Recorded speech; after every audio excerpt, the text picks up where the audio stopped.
Je me souviens m'être dit qu'il avait tout d'un prince charmant. Il était devenu mon monde, ma raison de vivre. J'étais loin d'imaginer sa véritable froideur. Il m'avait pourtant averti. Il était si gentil, si bienveillant.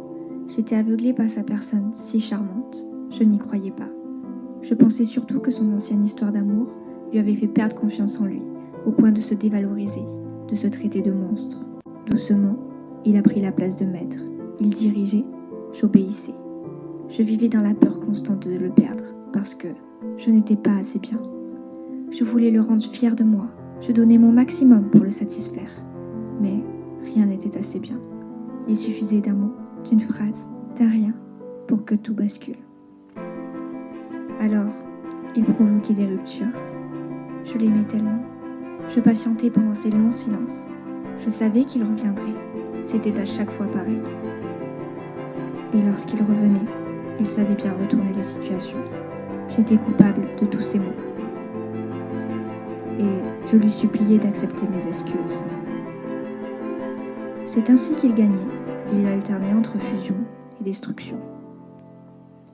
Sans m'en rendre compte, il revenait chaque fois plus fort, avec plus d'emprise, plus de manipulation, plus de violence. Je me retrouvais coincée dans un tourbillon infernal, sans jamais réussir à en sortir. Il avait le pouvoir, le contrôle, me faire rire, me faire pleurer, au gré de sa volonté. Je vivais une multitude de descentes émotionnelles. C'était surréaliste, c'était pervers, c'était narcissique. J'ai voulu en parler autour de moi. J'avais besoin d'une oreille, d'une épaule, un appel à l'aide. Mais je me suis très vite aperçue qu'il avait préparé le terrain et pas mal abîmé ma réputation, mon image. La folle, l'hystérique, la malade, c'était moi. Tout était calculé afin de ne pas se faire démasquer. Il avait préalablement enregistré chaque élément qui pouvait l'aider à nuire mon image, me faisant passer pour folle. C'était une violence invisible. De l'extérieur, il me valorisait et montrait à quel point il était aimé.